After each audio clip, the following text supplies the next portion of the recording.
Hello, and welcome back. A lot of you watched my video where I attempted to make a pair of pants, and they were less than successful, in my opinion. In that video, I promised that I was going to make another pair of pants, and they were going to be successful, dang it.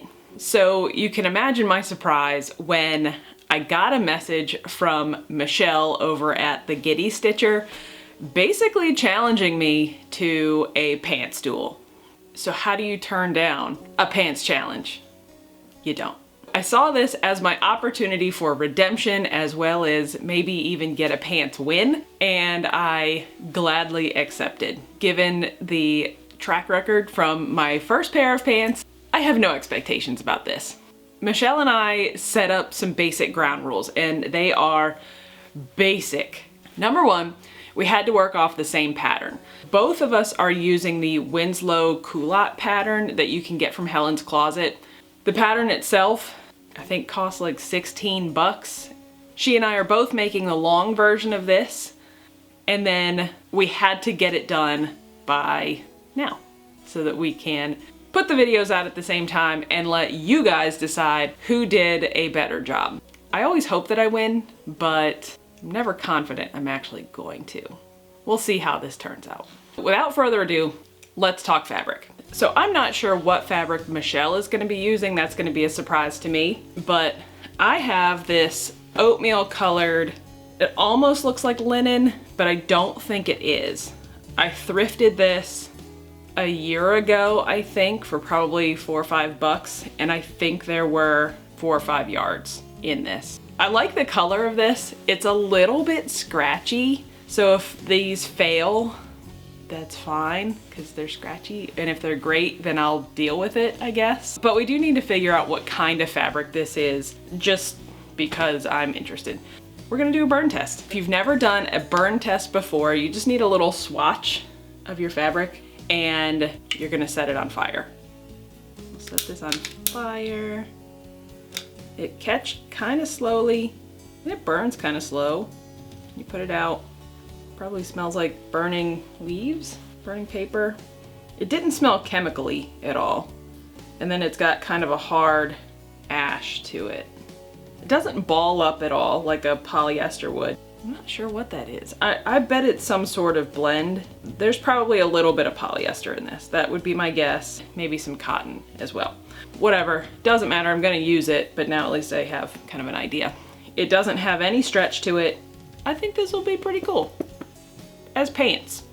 At the end of this video, or at the end of this challenge, Michelle and I are both going to be asking you guys to decide who made it better.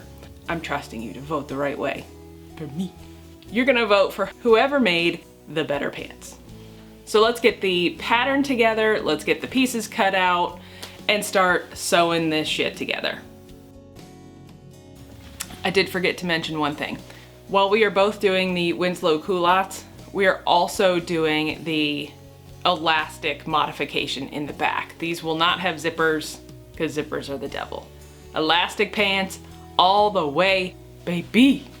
All right, the end. This pattern only has 4 parts. The front legs, the back legs, the pocket, and the waistband. So in theory, this should be pretty easy to put together. I started by laying out the pattern pieces and had to take a quick dance break, because why not? If you're wondering what I use for pattern weights, I bought these steel plates off of Amazon, and I use them for leather stuff, but they make such great pattern weights that I kind of slide them all over the house whenever I need them. But they don't shift around, and I can put them into corners of patterns pretty easily, and yeah, they're pretty cool. This pattern also has a million notches that you have to cut out, and it's exhausting. Again, another dance break. Grace is only somewhat amused by this before getting to the waistband and the pocket. One of the best features of this pattern are the big box pleats down the front. And it includes these 3 notches to guide you where to bring the fabric in, which I thought this was just so dang clever, but I'm easily amused. If you're doing the zippered version of this, there are box pleats in the back as well. I forgot about that and pleated all 4 panels before having to go back and undo some of that. You all will be so proud of me for installing pockets the quote-unquote correct way this time. Thank you. Thank you. I'm just aligning some of the notches and pinning the pockets in place. With that done, I took everything in my sewing machine and sewed the pocket piece onto each pant panel, easy for you to say, and basted down each front pleat so it wouldn't shift around as I wave these around willy-nilly. I even remembered to press the pockets toward the seam. I don't think that makes any sense, but I think you know what I'm talking about. See, I pressed them down. Look at that. And that'll just make it neater when I go to, sew the legs together. And that's what I'm doing here. I've heard from so many people that sewing is only like 5% sitting at your machine and it's 95% doing all this other garbagey stuff that's not fun, like just about everybody else on the planet. I want instant gratification, and sewing is not about that. So, good, bad, and ugly, this really forces me to kind of slow down a little bit and do things the right way.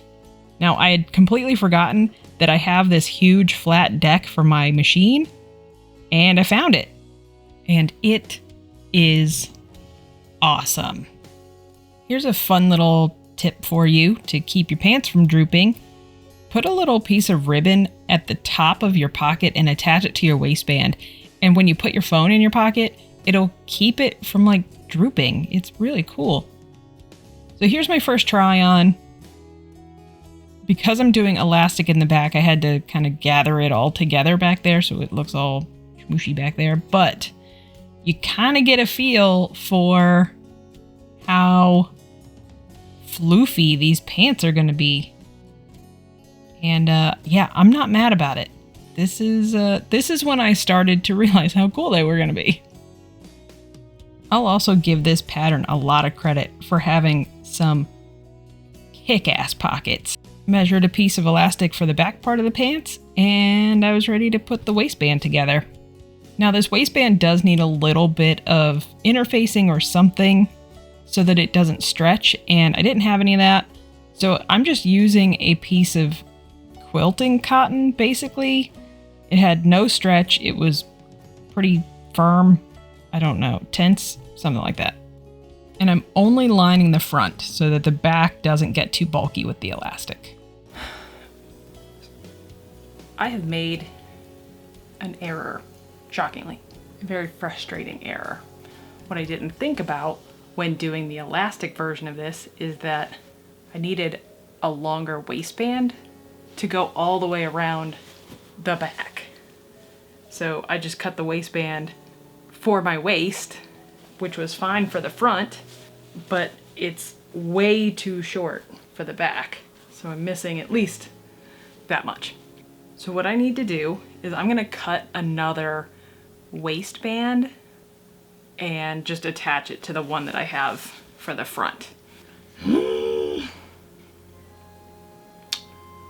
I hope Michelle is struggling with this as well, because everything was floating along fine, and then there's always something that I don't pay attention to.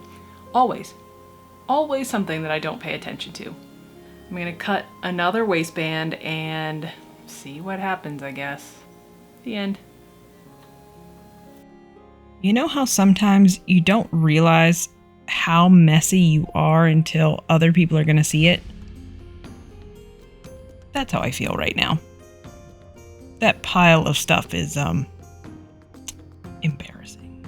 But I cut a few more waistband pieces and made sure the interfacing was just at the front sewed them together and attached them to the back of the pants. I did not remember to make sure that the final waistband size was going to be big enough for the elastic. I got lucky, but it was snug. This is the ribbon tape I was talking about that secure the pocket to the waistband. It's awesome. And with this almost done, I gave it one last press. Now, I can do that because that rug is wool and it doesn't transfer heat anywhere and it doesn't melt. And I also like to fell down my side seams before I do the hems of the pants. Bernadette Banner talks about this. It's just a nice way to finish off those seams so they don't unravel. And this fabric unravels faster than the end of a Stephen King novel. Then I set and pressed my bottom hems, and I like to hand sew these because it seems like every time I send them through my machine, it gets bunchy. I don't know, I'm sure I'm doing something wrong, but I do kind of like to hand sew this stuff. It's kind of meditative, and that's the only meditative thing I do. And then I pressed the pleats in, and I put the steel plates on top of them just to cool them in place. Pressed down my side seams, and then I was basically done. So here's the reveal.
Ta-da!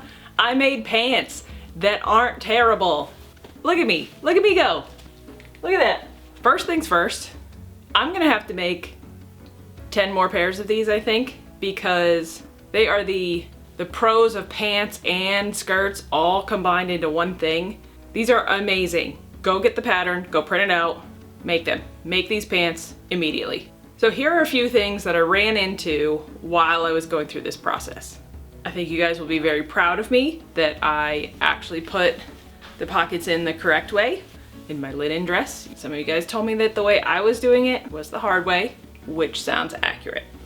I made the size 14 because it said the waist was 32, and I actually probably should have gone up to a 16 or an 18 with that. My waist sits kind of right at 32, but that doesn't allow for eating or drinking or sitting down. Be aware of that when you pick your pattern. Like, I think next time I should probably take my waist measurement like after I've had pasta and I'm sitting down, hunched over like a troll.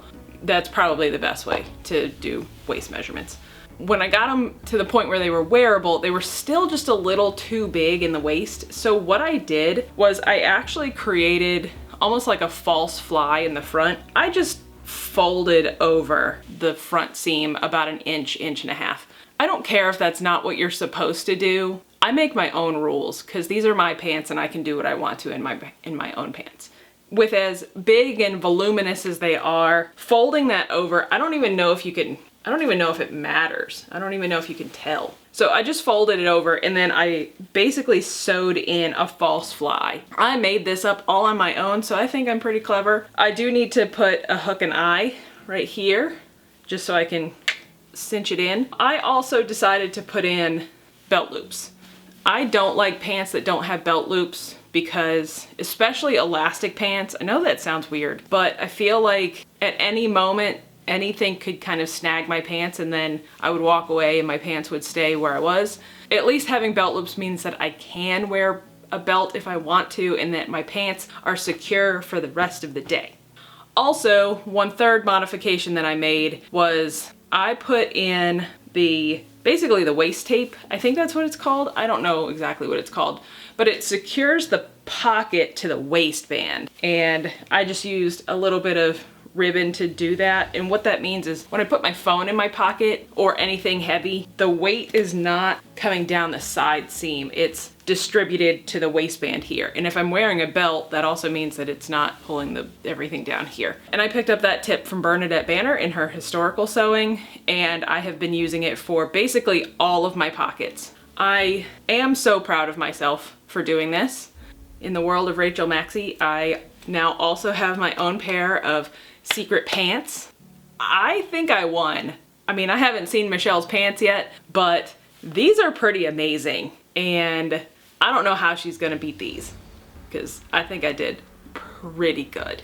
I have a little bit of homework for you guys. Go over to her channel and I will link that in the description and watch her version of this. And then I'm gonna put a poll out asking you guys who did it better. And if it's me, you're gonna vote for me. And if it's Michelle, you're gonna vote for me. So don't be afraid to go over and check out the Giddy Stitcher and see how her culottes turned out, because these are amazing. These are so cool. Like, I just wanna like swoosh around all day. That's all I wanna do is swoosh. Who doesn't want swooshy pants? Thank you guys for watching. As always, we have officially hit over 1,000 subscribers. That happened so much faster than I thought it ever would. So thank you all for hitting that little button and showing some interest in what I'm doing. I never ever envisioned that would happen. So thank you. Give this video a like if you want to see me try these again or just wear them all the time. And I will see you guys in the next one. Thanks. Bye.